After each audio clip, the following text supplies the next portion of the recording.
Good evening.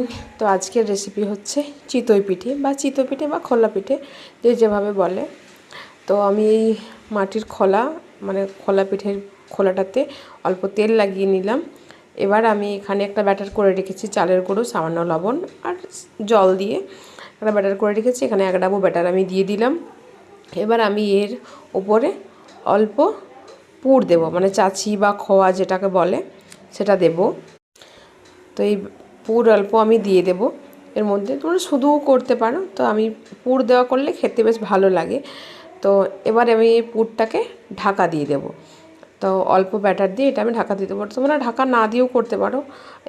এভাবেই তোমরা চাষি দিয়ে তার উপরে যে ঢাকাটা আছে, এর উপরে যে ঢাকাটা দেওয়া হয়, এই যে এই ঢাকাটা দিয়ে তারপরে তোমরা এর মধ্যে একটা সুতির কাপড় জলে ভিজিয়ে রেখেছি, না নিগড়ে এটা আমি ঢাকার এভাবে চারপাশে দিয়ে দেবো, যাতে পিঠাটা ঠিকঠাক সেদ্ধ হয়, নিচে না লেগে যায়।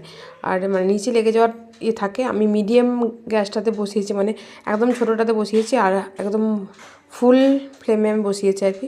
ফুল দিতে হবে, না হলে কাঁচা থেকে যায় ভেতরটা। তো এবার আমি 2-3 মিনিট পর ঢাকাটা খুলে পিঠাটা চেক করে নেব। যদি হয়ে যায় আমি তুলে। তোমরা যদি বুঝতে না পারো হয়েছে কিনা, উপরটা অল্প আঙুল দিয়ে দেখবে, যদি পিঠাটা লেগে আসে তাহলে ভাববে হয়নি।